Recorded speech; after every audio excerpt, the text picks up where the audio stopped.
And hello, students. This is a continuation of the Wednesday, 26th February discussion about the base case. And I've just done a shorthand version of this by taking a screenshot out of the Connect system of the page. I think that's page 57 that this is on. Page 57. That's where the problem occurs. Okay. So we've recreated this in class anyway. Just don't have that file with me right now. So what I've just done is I've punched in by hand. I've just punched in the values real fast here for the period cash flow. And we want to remember that in this problem, we're using an APR, an average percentage rate of a discount value. Remember, the discount value can be interpreted as one of three things or a combination thereof. And the first one would be interest if we've borrowed on this project. Okay. The second thing would be is if there's inflation involved. Okay, which is a corrosive clawing action on your future payments. There, it devalues your future payments. And the third thing is opportunity cost. Okay, so if you have a known project you're trying to displace by a new project, you would know what the rate of return is. They would have something like the internal rate of return is not too difficult to calculate there. You could take some irregular cash flows. You could take a look at it if you want to do an Excel, look up YouTube, Excel on internal rate of return. And what it does is it basically averages the returns over the previous number of periods that you have. Okay, it's a smoothing function, but remember that to do that, it has to deal with an exponential function. So that's what the fancy part of internal rate of return is. We're going to get into that. That's don't get worried too yet. Don't get worried yet about that. That's not what we're working on. But that's what you would do. You'd figure out the internal rate of return on some project, and you'd take a look at your current projects that you're proposing and see whether you can beat it out. Like quite often, a company doesn't have the resources to follow up on these two projects. Okay. All right, we talked about that in class. All right, so what I've set up here is our period cash flows down here by quarter, by year, by quarter. Okay, and I just copied them down here. Okay, and what we notice is that there's some spending going on. We actually have outflows of cash, 1.25 mil, 1.25 mil, another 1.25 mil, and then it jumps up to 2.25 mil, where suddenly we have two parts of the project with outflows, one development, the other being ramp up there in 1 month. So it jumps up there. Okay. And then it tapers off a little bit. It tapers off to 1.25. And then suddenly, in the quarter two of year two, if we look up here, we can see that our sales begin, and we don't have any other irregularity or irregular payments going on in these periods. So this sets up in what we would call a steady state. Remember, this is forecasting. This is not the actuals. All right. So yeah, that's why it's called a base case. You're trying to create a baseline here. Okay. So I'm just going to hit that with a little color to make it obvious. Something really pale, not too crazy like that. Okay. So these are the periods where our cash inflow is beating out our expenses that are going out. Okay, so that's the gist of the project that we have here. Okay, now I'm going to go back over to OneNote here. Okay, where I've set up a very similar thing. I've taken the same image and dropped it in here, and what I've done is I've extended the cell edges here, the vertical edges here, down with these lines down below, and I've numbered 1 through 16 are the periods. Okay, so what we had gotten to in class here was when we think about a deposit account, okay, and we're going to keep it simple, where we might drop $100 into a savings account, and it's just going to rest there till we need it. And as we talked in class, the interest rate doesn't quite cover the cost of inflation, but it relatively tracks that fairly closely. But there's always some kind of difference where you're not earning back on your money in there to match or beat the inflation rate. It's still decaying at a slower rate than if you stuck it underneath your mattress. All right. So when we do a simple deposit account of say like $100, right? What we're looking at is if we drop it in there today, the direction of our thinking and the formula is what is the future value of the first period? Okay, so after 30 days, let's call it by month, okay, and after 30 days in your account, you're going to see your principal that you dropped in, your present value. Okay, we're going to drop that present value in there, okay, and then what? We're going to get a little bit of interest on there. We're going to get the present value times the interest rate. Okay, so the APR here was 10%, right? So it's the present value times the interest rate over the number of periods. And in this case, we're talking about 12 periods, 12 periods, okay? All right. So if we factor that out, after 1 month, it's going to be worth just a little bit more. And let's factor this out because we see a common term here, present value. So it's going to be present value. So it'd be 1 plus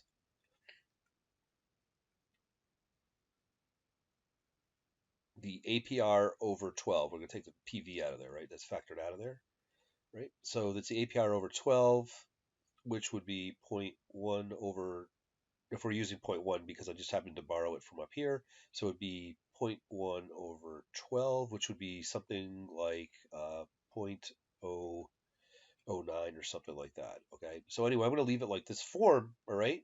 Because what happens in the second month? Okay. So what's the future value? This was period 1. So future value of 2 is going to be all of this, right?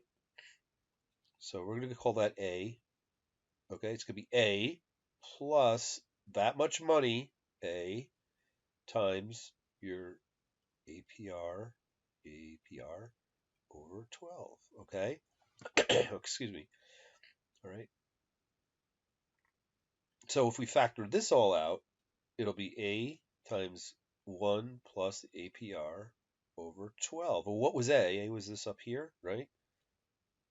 This is the whole thing up here. So it's going to be equal to the present value times 1 plus 0.10 times over 12, like that, times that. So that's all of A times the same thing again. 1 plus, down from down here, 1 plus 0.10 divided by 12. Okay, so we can simplify and say that is squared.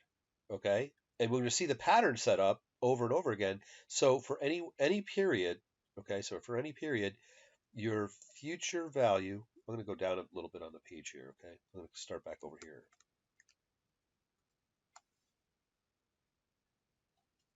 Okay, so our future value of whatever period we're looking at is going to equal this money that we deposited times 1 plus the APR over the number of periods. I'm just going to put in 12 to keep it clear there.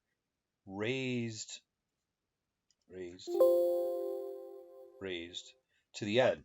Okay, for at any one point. So we only put in $100 and we never put more in. That's how this thing works. Okay.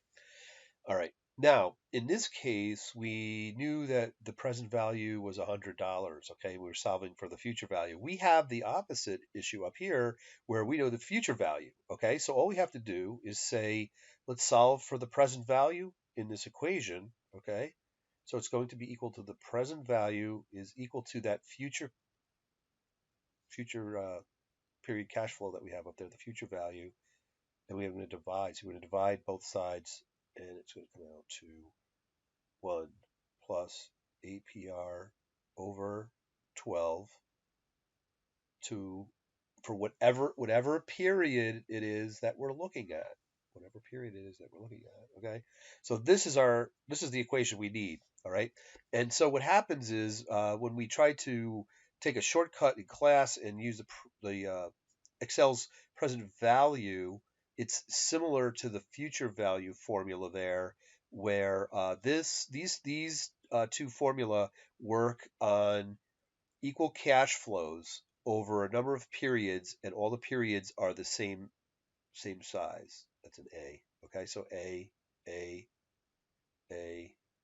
Okay, so the periods are all the same size, and it's regular payments of say 100, or it's regular payouts of 100 or 50. Let's use a different number here of 50. Okay, so payments are usually a negative. Okay, all right. So that's how we get this equation here. Okay, that's how we get this equation. Now let's go back over to Excel and actually do that. Okay, so what I could do, excuse me, is I'm going to shoot the equation here. This is my own screen grabber that I recommend. Okay, I don't use the snipping tool. It's too primitive for me. This is actually called Snagit, a product called Snagit I've been using for probably 15 or 20 years. And so I'm going to take a little screen grab here, control, all right, so I'm going to take that, I'm going to, goes into here, I do a control C, I'm going to flip over to my Excel and I'm going to drop it in, okay, so I don't have to write it in again, I just dropped a little picture of it in. So this is what our, the present value is we're going to calculate for each of these periods, okay? So let's get at it. Now, you're going to see that I'm going to have to use some parentheses here to be explicit about the order of operations that I want to happen. Now, if you want to get crazy, you can trust the order of operations, the plus, minus, divide, and multiply. Okay, you can trust that in Excel, but for a couple of reasons you don't. I feel you don't want to. It's unnecessary. You want to put some cover your risk of creating an equation that you're never going to be able to debug. That's the number one thing is you want to put the parens in there to be explicit. Okay. And the second thing is it's hard for anybody else to read and figure out what you did. Okay. So if you are working with a big group, usually they have some, say, paradigms or rules that you have to follow as how you build your Excel sheet so everybody can understand. It's sort of a language, okay, or the minimum set of uh, context in there that allows somebody to understand what somebody else did. All right. Okay. So for our first period here, it's going to be equal to what? It's going to be equal to our cash flow. That's the last easy thing about this we're going to see.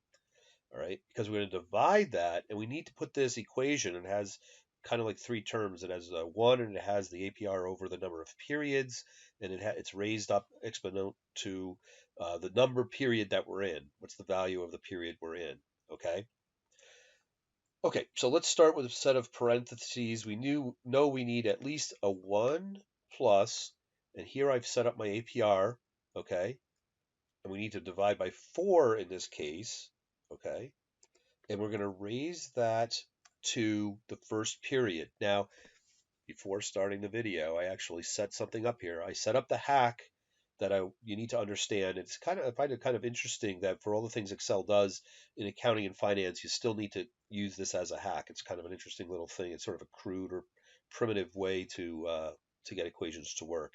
And I actually have things listed in this row. Okay, so in my equation, I'm going to raise it to whatever is in this cell. Okay, I'm going to raise it to whatever's in that cell. I'm going to show you something in a second here. There's actually something in there. All right, and it's actually the number. It's a one, and it indicates it's the first period. Okay, now to be just absolutely sure everything executes correctly, I'm putting the entire denominator in a set of parens. And something else that I'm concerned about the risk of taking, I want to put parens around this division and make sure that that takes place on its own before anything else. If I hit enter there, we're going to notice that the number that comes up is, as expected, smaller than 1.25 mil. It's 1.29. Let's call it 1.22 and discuss it. That means after 90 days, because we're working with quarters here, okay? So you can think about this as the 0th day, and you can think about this as the 90th day, all right? So we evaluate it. We're going to evaluate it at the end. We're going to evaluate it like right here on the 90th day. It sat there for the 90 days. Day we execute, boom. And what ends up happening is when we pay out $1.25 million, we're paying with inflated dollars, and the buying power of that is only 1.2. What did I say? 1.22. All right. That's $30,000 less buying power for the person we're paying it to. They agreed, I will take your 1.25 for whatever we're doing. Remember, we're up here in the development phase. So in the development, we're buying stuff and we're hiring consultants and we're doing all kinds of things here. And after 90 days at 10% annual inflation rate, when they take that 1.25 million, if they didn't put any adjustments in the contract against the actual inflation that was measured, they will have $30,000 less buying power. And who here would not want to have that $30,000 in your pocket? Okay, so it's this nasty claw of inflation that erodes your value. Okay, and as you start stacking up all the things going against the business to make money, inflation is just one of them. Now, of course, our inflation rate now, I think in class somebody looked it up and it was roughly 2.5. It might have been something like 2.54. that historically is relatively low. It's a little bit higher. It's probably the highest it's been in the last 10 years, but it is what it is. Okay. So 2.54. Okay. So we got the first one done. Okay. So we got the first one done. Remember, we even raised it to D22. Well, I'm going to show you this little hack here. Okay. So I'm going to grab these cells, which there's actually something in there, and I turned the contents to text. I turned the text to white. Okay. So if I go back to black, all of a sudden they appear. They were sitting there the whole time. Okay, so I just put a descriptor on here for the sake of the video that says what period are we in? 1, 2, 3, 4, 5, or 16. Okay, all right. So there's a couple things you can do. You could actually take this line and you could also hide it. Just hide it. Okay, and it will still work. Notice the numbers didn't change here. But what I did, and I'm going to Control Z, I'm going to actually unhide it. Okay, I unhided it, and I just grabbed these numbers here, which are just distracting. It's a waste of space. Nobody really needs to see those, and I just turned it to white text on with a white background. Whoops, it didn't take that. Okay, let me do it one more time. Okay, so it looks like there's nothing there, but they actually are there. Okay, now that we set up a really nice generic equation, before we drag it, what do we have to do? Well, we're picking off a number here that's sort of from a key. It's like a key of a key set of important numbers here. Okay, so I'll take that. That was D21, and I have to turn that into an absolute cell reference. And so I hit it with an F4, and it hits both the column and the row with the dollar sign, which locks them down. It won't change as I drag that across. Okay. And the number didn't change. Okay, we just changed the cell referencing on it. So I'm going to drag that across. Okay, and we have slightly irregular flows all the way until the second quarter of year two. Remember, this is very simplified. This is just like you're building your first Excel sheet on this project, and everybody's giving you numbers, and you're going to start making it more complex. But today, where we are, it's just pretty roughed out, pretty simple. Okay, and in Q2, we notice. Remember what I mentioned earlier, and I colored those cells a little bit differently. We're in steady state. Nothing changes from there on out. Okay. In real business, we know it's going to vary all over the place, but I go back and re-emphasize that this has to do with a base case simplification of it. Just rough it out. Okay. Now, one of the things that we can do now, okay, what we want to do next is let's add up what the actual cash flow value is going to be. We had a number of outflows here, net outflows, negative numbers. We had months where there was a lot of money going out. Okay, so for the first 5 months, or I'm sorry, the first 5 quarters, we had a lot of money going out every quarter. Let's add up everything against what we actually took in here. I hit Alt equals to do a summation. I just double check it, make sure it looks good. It actually picked the right cells. I hit enter. Hey, and our 4-year project is worth $12 billion. Okay, so on the Tappan Z project, that was a drop in the bucket. The entire project was $3 or $4 billion. Okay, and so there's probably a lot of companies that over 4 years, that was probably what they're making. It was probably a 3-person company. Okay, and they were probably consultants, and they probably did some testing, like they tested the riverbed or something like that. I actually personally know some people that's the kind of company that they're in, an engineering company, and they were actually doing the soil samples underneath where they needed to build the Tappan Z back now probably 12, 13 years ago. All right, just trying to make it real. Okay. Now, in real dollars against inflation, okay, so that's what we're calling the real dollars here. What happens? Look at this. At the last quarter, we had a inbound cash of 1.75 mil, and we only have let's call it 1.2 million buying power. We lost $550,000 or something like that. 500, no, 620,000 or something like that, right? You do the math. Okay, you want to do the math? Let's do it. Equals this minus this. I mean, we're only sitting in Excel. We better do the equations here, okay? So we basically lost $500,000 of buying power with that last payment.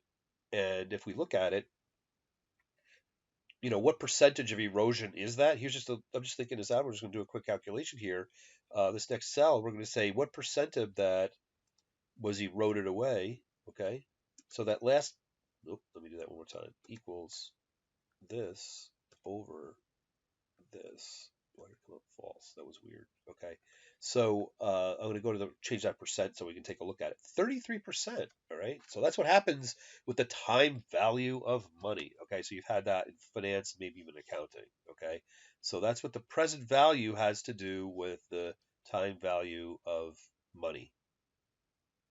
All right. Depends on what side of the equation you're sitting on. Are you the lender or the borrower? Okay. Or what side of inflation you're sitting on. Okay. So let's find out. Drum roll, please. Hit Alt equals. All right. Hit Alt equals. Let's look at with our buying power. Oh boy, that's really bad, right? So if the inflation was pretty much constant at 10%, which it's not, as I mentioned, it's a quarter of that right now. Okay. So so at the end of 4 years, we would have 12 million in the bank. Let's say we didn't spend any of it, and it would only have buying power of 8 million. So we lost something like 30% loss of buying power there. And that's a story of net present value. Okay, so we can actually run the net present value NPV. It's a very convenient equation, and we did this in class. We're going to take the 10%. We are going to divide it by 4 because that's our true periodic rate. Okay, and it says, give me the values you want. These are going to be serial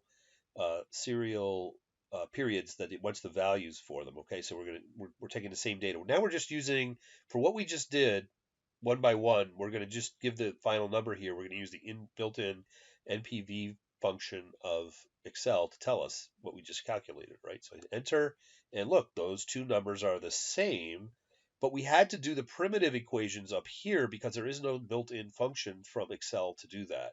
Okay, all right. So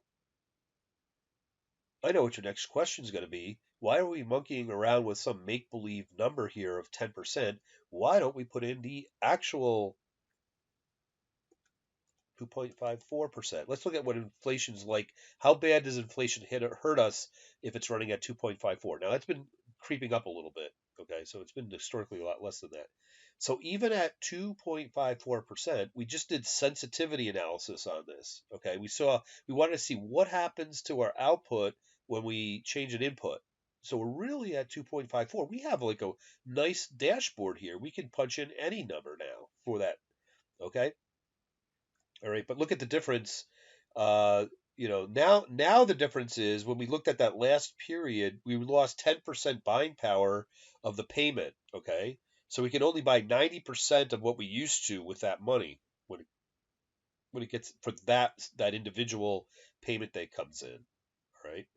And we lost what? Okay, so let's take a look at what we lost in buying power here. It's going to be equal to the 12 mil minus the 10.85.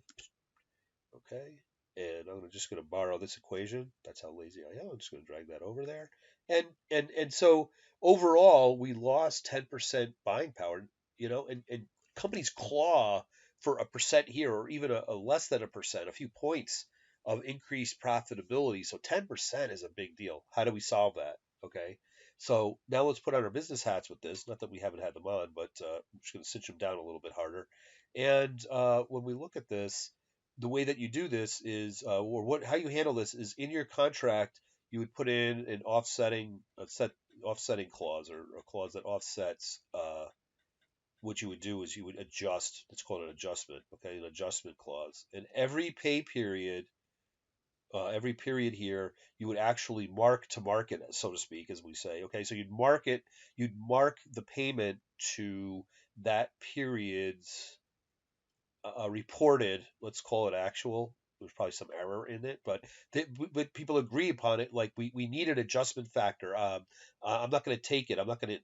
All I'm going to, or I'm going to have to raise my rates to absorb the actual. You can change your rates, what you're charging, and build in your own offset to inflation, or under your contract you can actually explicitly have a clause in there that there's an adjustment, and every period is marked to the actual inflation. Okay, so you go on the internet, you can find a few places, and you find your business partner, your business partner meaning the client, um,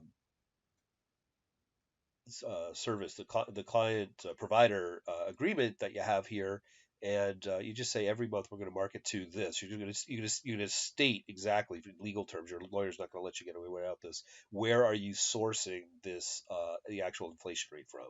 Okay, so this is a case where you can take a very simplistic look at a problem like this, and it looks all so easy. But I tried to give you some information here, some ideas about how this really takes place in the real world. Some of the things that actually are going to happen. You can drive this into your contracts. All right. So hopefully that helps in a broader sense and in a more focused sense. And we'll see you in class. Bye now.